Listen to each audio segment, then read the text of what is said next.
একদিন সকালে আমাদের কল পরে এরকম একটা জিনিস দেখতে পাই। এটা আদৌ কি আমি তা জানি না। তো কেউ বলছে এটা সাপ, তো কেউ বলছে চ্যাটা, কেউ বলছে দুমুখো সাপ। কিন্তু এটা আদৌ কি নিয়ম নিজেও জানি না।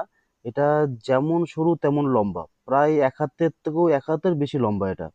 প্লাস এর বডিতে দেখো কিরকম একটা লম্বা লম্বা ডোরা ডোরা দাগ আছে। আর কালারটা হচ্ছে ব্রাউন কালার, ব্রাউন কালার আর হচ্ছে ব্ল্যাক কালারের মিক্সিং। মানে আর জিনিসটা হচ্ছে একটা আঠালো টাইপের, মানে চ্যাপচ্যাপা টাইপের। আর দেখো কিরকম লম্বা সরু। মানে জিনিসটা দেখতে ঘৃণাও লাগছে, প্লাস একটু ভয় ভয়ও লাগছে। মানে আমার জীবনে প্রথম জিনিসটা দেখেছি। এটা যদি তোমাদের জানা থাকে যে এর অরিজিনাল নাম কি, এটা কি, সেটা অবশ্যই আমার কমেন্টে জানিও। এটা ঝাঁটার কাঠের মতন সরু, আর এর স্পিড খুব স্লো। মানে এর নড়াচড়া একদম নাক নাড় বরাবর, দেখতে পাচ্ছ একদম স্লো মোশনে চলছে। মানে এটা যে আদৌ কি, মানে কোথা থেকে আসলো এটা, মানে বুঝে উঠতে পারছি না। আমাদের পাশে কিছুটা ঝোপ জঙ্গল আছে, সেখান থেকেও এটা আসতে পারে। এটাকে আমরা মারলাম না, এটাকে যত্ন সহকারে একটা পাশের ঝোপ জঙ্গলে এটাকে ছেড়ে দিয়ে আসি।